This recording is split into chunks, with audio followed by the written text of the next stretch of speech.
y en un alarde, en fin, casi inclasificable, he preparado un sencillo PowerPoint, porque esta no es lo mío, pero bueno, quería dejar algunas ideas muy sencillas esta mañana, así que a lo mejor eso ayuda, si soy capaz, además de hacer funcionar esto, porque algunas virtudes que lo son, que son realmente eso, virtudes, y que son aparentemente modestas, no tienen especial relumbrón y se habla mucho de ellas, sin embargo, encierran una fuerza radical y además muestran, pero como muy pocas, estas virtudes aparentemente modestas muestran la naturaleza sobrenatural, la esencia sobrenatural del reino de Dios. Y una de esas virtudes modestas de segunda categoría, digamos, poco relumbronas, pero tan potentes, pues una de esas virtudes es, efectivamente, la virtud de la hospitalidad. Y de esto querría compartir esta mañana. Invitarnos todos a ser familias y hogares hospitalarios. Ser iglesia de acogida me gustaría considerarlo la semana que viene. En otro alarde, quiere decir que ya me parece que sé de qué quiero hablar la semana que viene. Eso es casi prodigioso. Pero bueno, en este caso, de la hospitalidad y de las familias hospitalarias. Ser hospitalarios, es decir, abrir la casa, abrir el hogar, en ese sentido hondo de la palabra, no es algo que esté de moda. Y me parece que lo que abunda más bien es una actitud hacia el hogar propio y hacia la familia, una actitud que se puede catalogar de pequeño burguesa. No pequeño burguesa en términos de clase social, ¿no? De la burguesía, el proletariado, no hablo de eso. Hablo más bien en términos de una actitud que se puede dar por igual en personas que viven en palacios o que viven en chabolas. Pero es una actitud defensiva. Se vive la casa y se vive el hogar en una búsqueda intensa de privacidad, de seguridad. Ese tono que hace que uno entre en casa y cierre con llave, con ese sentido de haberse metido en una especie de búnker seguro, donde el resto del universo queda fuera, y una especie de refugio blindado a los que no son de casa. Y esa es una actitud que, pretendiendo defender y fortalecer a la familia, lo que hace es deshumanizarnos. Porque quienes viven así no comprenden que una de las señales más propias de la vida humana y de la vida familiar es precisamente la capacidad de establecer vínculos, nexos, relaciones, de forma que una familia que se cierra, que se retira, que se excluye, termina muriendo de inanición, de desnutrición del alma. Y eso no tiene que ver solo con una cuestión meramente social. Hay mucho de fondo aquí espiritual, y por eso es que lo traigo esta mañana. Porque alguien ha definido, y creo que con mucha certeza, la hospitalidad como una disciplina espiritual. No como una cuestión meramente social o relacional o de temperamento, sino como cristianos esta disposición hospitalaria, de acogida, de apertura a otros. Es una verdadera disciplina espiritual, porque que implica, y esto es lo más potente, por las consecuencias que tiene, porque la hospitalidad implica abrir no solo la puerta de nuestra casa, sino abrir nuestro espacio vital, abrirnos.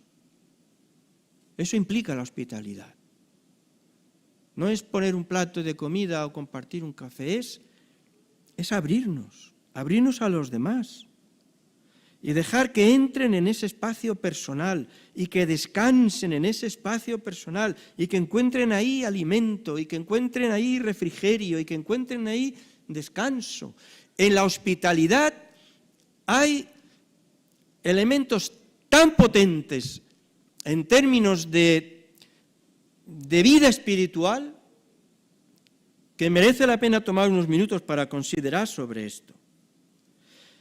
Es curioso que en el Nuevo Testamento encontramos no pocas referencias a esto. ¿Recordáis? En la Epístola a los Romanos, en el capítulo 12, encontramos la exhortación a practicar la hospitalidad. Cuando escribe Pablo a Timoteo en la primera epístola y habla acerca de las viudas a las que por su comportamiento merecen ser honradas, se dice que han de ser mujeres que hayan practicado la hospitalidad. El autor de la epístola a los Hebreos, en medio de ya sabéis, una epístola tan densa, con conceptos teológicos tan profundos, pues en el capítulo 13 dice también que no olvidemos de la hospitalidad. Y el apóstol Pedro, en la primera epístola, la recomendación, la exhortación a hospedarnos los unos a los otros. Así que aquí no es solo una cuestión de urbanidad o de buenas maneras. Hay aquí un elemento que tiene más calado del que a primera instancia pudiera parecer. Tan es así que, si bien este es un principio, una disposición y una actitud para con todos, el Nuevo Testamento insiste, la palabra de Dios insiste que debe ser especialmente notoria en aquellos que de alguna forma son referentes para el pueblo de Dios, que de alguna manera son ejemplo para el pueblo de Dios. Y cuando tanto escribiendo Pablo a Timoteo como después a Tito habla de los requisitos de los pastores, en este caso, ¿no?, de los obispos, los presbíteros, los pastores, además de otras cuestiones que diríamos de gran profundidad teológica, dice que deben ser hospitalarios.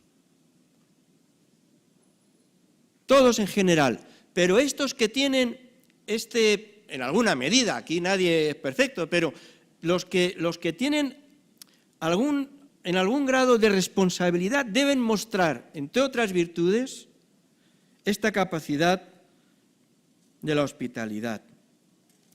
Y es muy interesante porque tan relevante resulta esta virtud aparentemente menor que así se enseña en lo que nosotros podríamos llamar el primer curso de discipulado que se conserva en la historia de la Iglesia.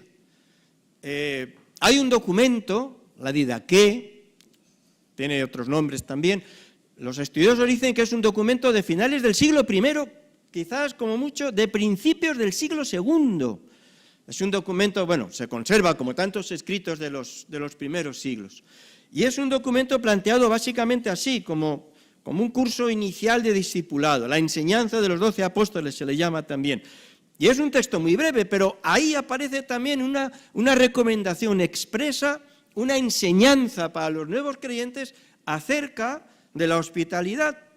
Todo el que venga en el nombre del Señor sea recibido. Y si el que viene está de paso, ayudadle cuanto podáis. También es verdad que como en el siglo II ya había por ahí evangelistas itinerantes y también falsos predicadores y algunos listos que ya lo sabía entonces, el texto dice, y si pide dinero, es un falso profeta. Siglo II, no sé, muy interesante eso también. Siglo II, documento de formación para los cristianos. Se pueden, bueno, en internet lo tendréis seguro, pero vamos, se puede comprar.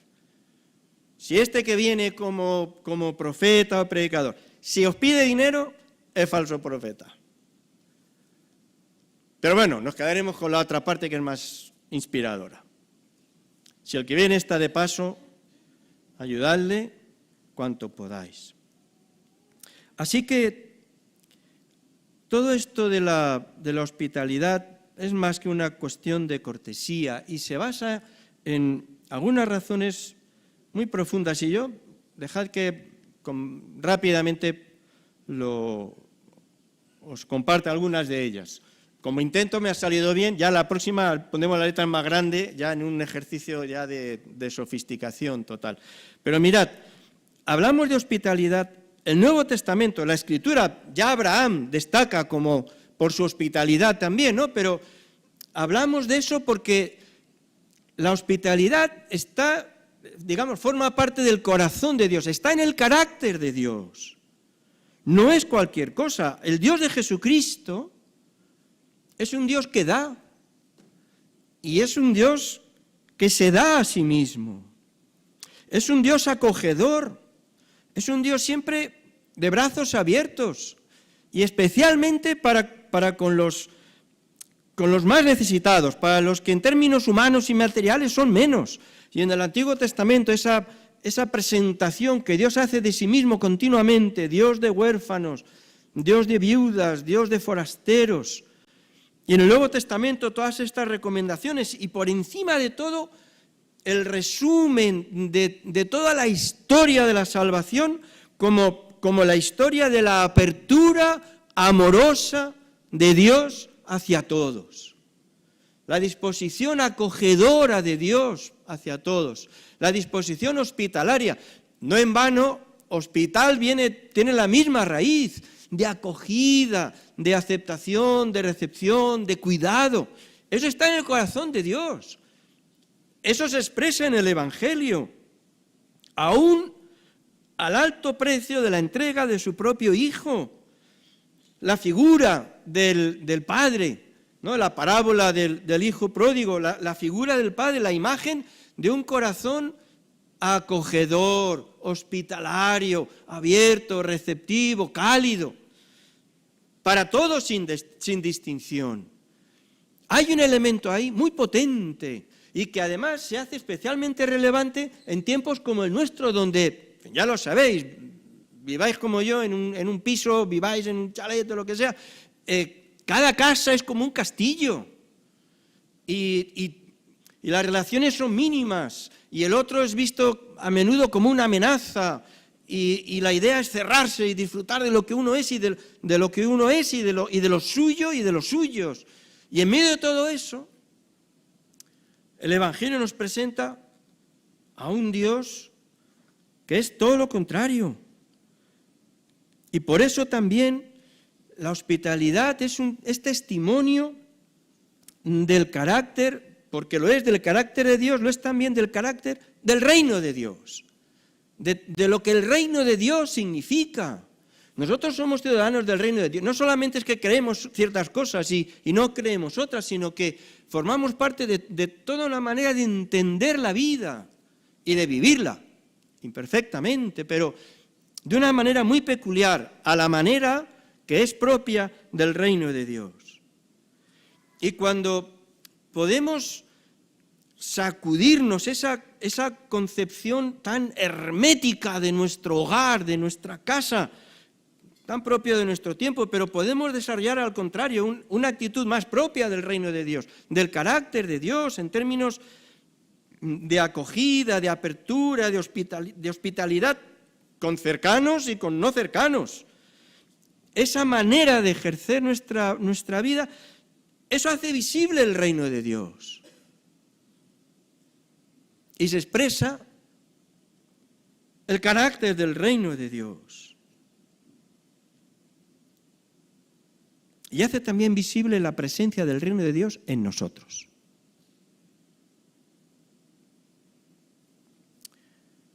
Jean-Paul Sartre decía, el infierno son los otros.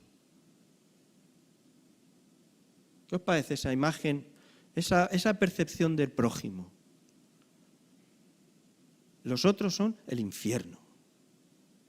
Y por eso, ¿no?, nos cerramos, nos enclaustramos a la defensiva. El otro siempre es una amenaza, pero nosotros formamos parte del reino de Dios.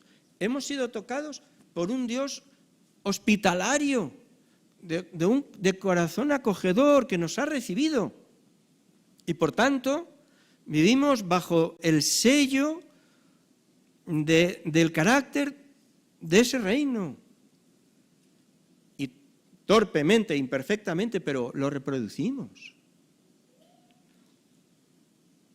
El testimonio de nuestras palabras es muy débil si no está confirmado por el testimonio de nuestro vivir. Y hay ahí una invitación a convertir nuestro hogar en un lugar de gracia para otros. Podemos hacer eso. Y no tiene que ver con los metros cuadrados ni con las comodidades, pero podemos convertir nuestra casa en un oasis de gracia para otros. Sea que compartan un rato, sea que compartan unas horas, sea que compartan unos meses, pero que estén en casa sintiéndose en un oasis, donde son agraciados. Eso es muy precioso. Una cosa más. Y no conviene olvidar que también la hospitalidad, el ejercicio de la hospitalidad es una manifestación de la mayordomía, ¿no? Ese es un término muy evangélico, muy poco común, eso de mayordomía. Lo entienden solo los evangélicos, que a la vez que lo oyen se echan la mano al bolsillo, ¿no? Porque normalmente tiene que ver con el dinero. Pero no, ya lo sabéis, con eso lo que expresamos es que todo lo que somos, todo lo que tenemos, todo lo que disfrutamos es algo que Dios nos ha dado. En realidad que Dios nos ha prestado porque es suyo. Y nosotros lo que hacemos es administrarlo. Administramos y deberíamos ser más conscientes de eso, ¿no? Administramos nuestra salud, administramos nuestro tiempo, administramos nuestra capacidad intelectual, administramos nuestra fuerza física, todo lo que somos y tenemos, estamos llamados a ponerlo en acción en una manera que honre a aquel que nos lo da, que es el dueño. Y eso incluye nuestra casa, nuestro hogar, donde vivimos. Eso es tan chocante con el concepto que está a nuestro alrededor, ¿no? Pero mi casa es mía y me ha costado, y además en España, donde, yo qué sé, ¿no?, la gente tiende a invertir mucho en la casa. A veces vas a cualquier pueblecillo, ves una fachada que parece cualquier cosa y abre la puerta y aquello es un palacio, ¿no? En otros países a veces la gente gasta el dinero en otras cosas, en viajar, en no sé qué. En nuestro país gusta mucho de arreglar, reformar la casa, ¿no? Siempre reformanda. Pues, pero es de Dios.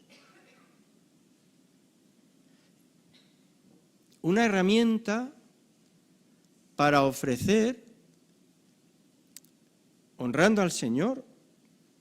Y por eso su uso no puede ser otro que un uso abierto, hospitalario.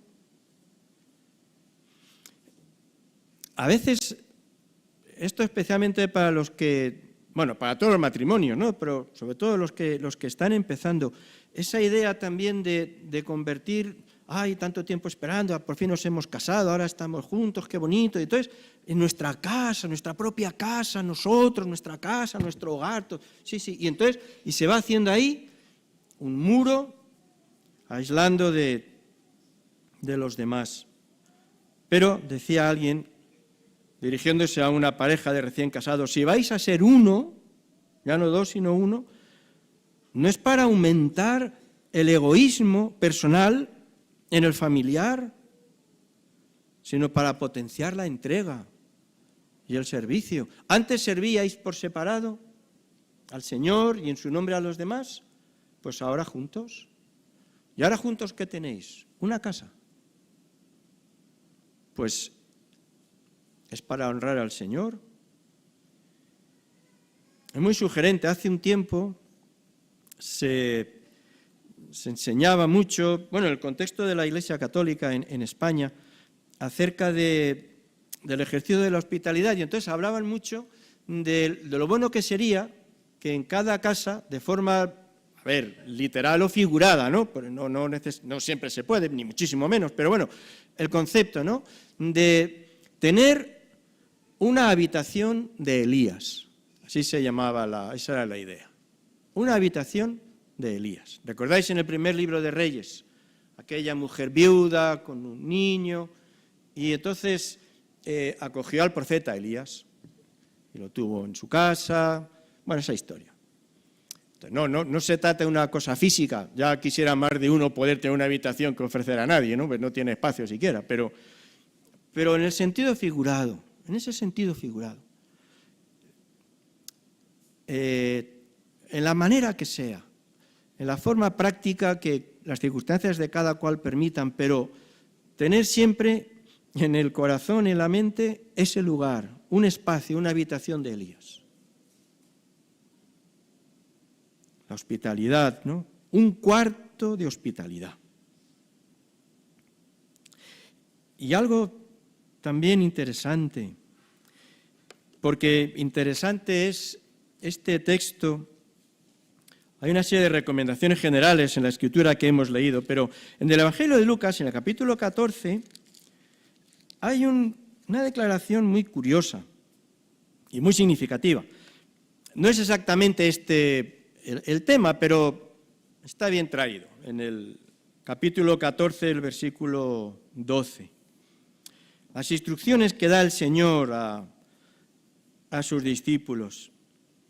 Lucas 14, 12. Y dijo también, era un contexto de bodas y celebraciones, cuando hagas comida o cena, no llames a tus amigos, no invites, ¿no?, ni a tus hermanos, ni a tus parientes, ni a tus cuñados, cuñados no lo dice, ni a vecinos ricos. No, a estos no, dice Jesús. No sea que ellos a su vez te vuelvan a convidar y seas recompensado. No, a estos no. Cuando hagas banquete, llama a los pobres, los mancos, los cojos, los ciegos. Y serás bienaventurado porque ellos no te pueden recompensar, pero te será recompensado en la resurrección de los justos. No aparece en otro evangelio, y la verdad, tampoco parece que sea esta una enseñanza así teológicamente elevada, pero ¿qué quiere decir esto? En fin, obviamente no hace falta darle vueltas, ¿no? Claro que hay lugar para la familia y los amigos y los otros, pero es fácil de entender lo que está aquí detrás, ¿no? Un sentido de hospitalidad que tiene una condición esencialmente generosa, que no se basa en la reciprocidad, que es el criterio con el que tantas cosas funcionan en este mundo. Hoy por ti, mañana por mí. Te debo una. Y entonces Jesús dice, no, es otra cosa, porque en el reino las cosas funcionan de otra manera. Bienaventurado cuando no te puedan devolver el favor. Bienaventurados cuando no puedan corresponderos a vuestra generosidad. Bienaventurados. Según el reino, claro. Esa propuesta tan radical de apertura generosa que quiebra toda tentación de reciprocidad, de medir, ¿no? De medir, tú me das, yo te di, yo te he dado, no me has devuelto. Y practica lo que alguien llamaba la donación a fondo perdido. a fondo perdido. Aquí está, lo que soy y lo que tengo, aquí está mi casa, tuya es. Esto no es lo que era aquello de la multipropiedad, ¿no? Vienes a mi casa y luego voy a la tuya, ¿no? Esto es otra cosa. Esta es la economía del reino, la generosidad. Y por eso especialmente con aquellos que no pueden corresponder. Cuidado, ¿no? Hay a veces esa tentación, bueno, yo al menos a veces no la he tenido, de invitar a mi mesa, invitar a mi casa a esas personas cuya compañía me dan prestigio. No sé si os ha pasado a uno de vosotros, ¿no? Mira con quién estoy, mira con qué gente me trato, mira qué gente tengo en mi casa. Y Jesús dice, pues todos estos, nada. Tú a estos otros, que no prestigian, que no pueden devolver. Porque se trata de generosidad. Y por ir terminando, y algo que seguro vosotros mismos conocéis y experimentáis, es que este ejercicio de hospitalidad tiene premio, pero tiene premio en sí misma. Es que la hospitalidad, la capacidad, poderlo hacer, eso es la recompensa. Y lo sabemos. Y claro, otra vez, de acuerdo a la perspectiva propia de los valores del reino de Dios. Yo no conozco, como casi todo el mundo, ¿no? Pues ha tenido sus inquietudes políticas, ha mirado, no sé qué, y llevamos un mundo nuevo en el corazón, decían los anarquistas clásicos. Y sí, todo eso. Yo no conozco nada tan rotundamente radical y alternativo como el Evangelio del Reino de Dios. Lo dinamita todo y lo sustituye por algo mucho mejor. De manera que también en este caso, perder, en términos materiales, complicarse la vida, en fin, acoger gente, tal, sobre todo si no sabes quiénes son desconocidos, ya, la forma que sea, pues eso tiene premio. Eso tiene premio. Tiene premio por muchas razones. Muy rápidamente mencionar. Bueno, ahora ya sí que necesitáis fe o muchas, no sé, unas gafas muy especiales, pero bueno, yo os lo cuento. La hospitalidad nos permite conocer biografías, vidas, y la intervención de Dios en esas vidas. Yo supongo que os ha pasado, ¿no?, de recibir a alguna persona que, bueno, no parece que no sé qué, y en los ratos que os vais conociendo, en los días que comparte la casa, y van hablando, y uno va descubriendo auténticos gigantes de la fe, personas curtidas por el sufrimiento, gente con unas historias increíbles. No os olvidéis de la hospitalidad. Mencionábamos el texto de la epístola a los Hebreos, que sabéis que continúa y dice, porque por ella, por la hospitalidad, algunos, sin saberlo, hospedaron ángeles. Y no se trata de seres sobrenaturales, ¿no? Pero sí, a veces, verdaderos mensajeros de Dios, que, como decimos, porque es verdad, pues nos dejan una bendición mayor que la que reciben. Escuchar, bueno, todos seguramente tenemos ejemplos, pero yo estoy pensando en varios de no hace tanto, apenas unos meses, unas historias, unos testimonios de vida que son apabullantes y que es un fruto precioso, una recompensa, si queréis llamarla así. ¿Qué testimonios de vida? ¿Qué inspiración nos regalan los huéspedes? Y escribía también una persona, y quiero leer esta porque hablaba de esto y decía, ¿cuánto se ha enriquecido así nuestro hogar con la presencia de tantos amigos, de tantos hermanos, de tantos seres humanos? ¡Qué grato poder dar infinitas gracias a Dios por ello. No todo es fácil, así que otro de los beneficios de la hospitalidad es que nos ayuda a desarrollar esa actitud necesaria de renuncia. A veces hay que aprender a renunciar y acoger un rato, unas horas, unos días, unos meses. Eso choca con ese sentido a veces hipertrofiado que tenemos de la propiedad, porque el que viene, en fin, ¿no? Es un cuerpo extraño, entonces te lo encuentras donde no debe, te tocan los libros y te los cambia de sitio, que eso es algo que debería ser pecado mortal, yo qué sé, te abres la nevera sin pedir permiso, ese tipo de cosas, ¿no? Pero así aprendemos también esa dimensión de la renuncia, del desprendimiento, de una forma cotidiana, muy sencilla, pero muy real. Así que, claro que hay elementos. Y otros que son quizás más intangibles, pero también muy ciertos y muy potentes. Bueno, puesto ahí lo de renovar la intimidad con el Señor. Mirad, según dice el Evangelio, hay una relación misteriosa, pero muy real, entre ese acoger físicamente a las personas y la bendición espiritual. Eso no se sabe muy bien cómo puede casar, porque son planos distintos. Pero es real. Eso dice el Señor. De alguna forma intangible, cuando recibimos a otros, ¿a quién recibimos? A Cristo. El que a vosotros recibe, a mí me recibe.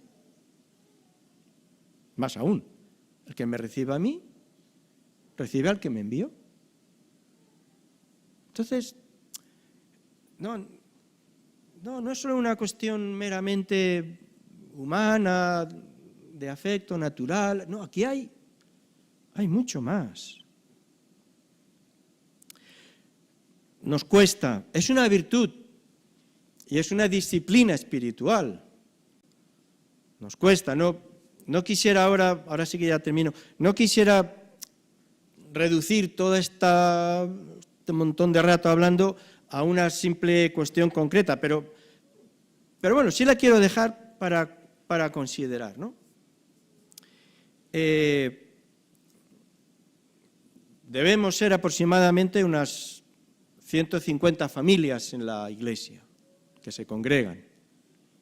150 hogares, es verdad, algunos de los hermanos que vienen no disponen ni de una casa, solo tienen una habitación. Pero bueno, en términos generales, podemos hablar de 150 casas.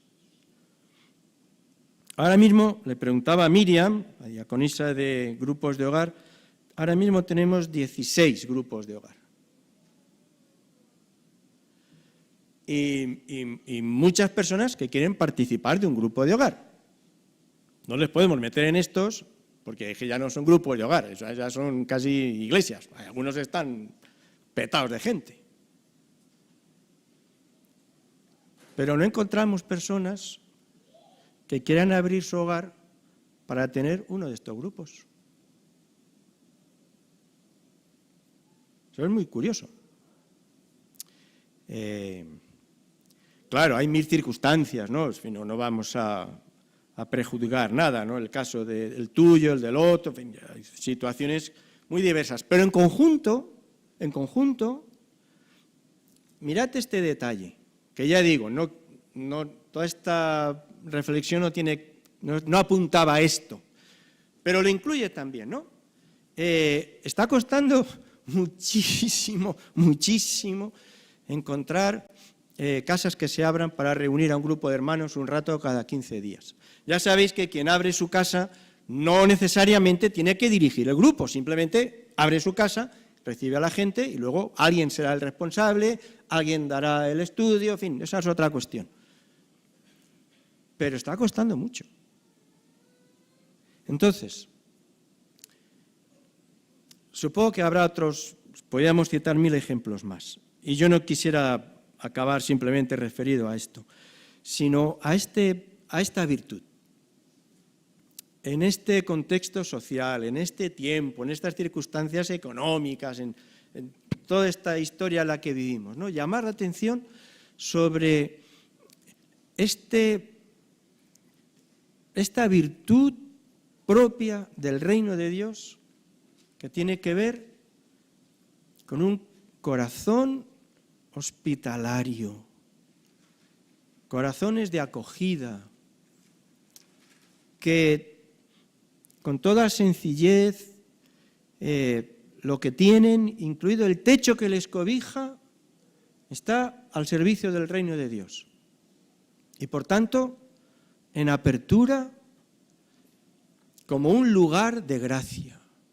Si pudiéramos ver así nuestras casas, no solo si están mejor o peor pintadas, o este mueble, el otro, de esa historia, no, como un lugar de gracia, un lugar al que podemos invitar a las personas para que se refresquen, para que descansen, para que encuentren algo que lo dará el Señor, pero lo hará a través nuestro, para bendición de otros, a la manera del corazón de Dios, que así trata con nosotros también. Pues a cada uno, según sus circunstancias, sus limitaciones y todo lo demás, pues que a cada uno el Espíritu de Dios nos guíe a ejercer esta virtud. Amén.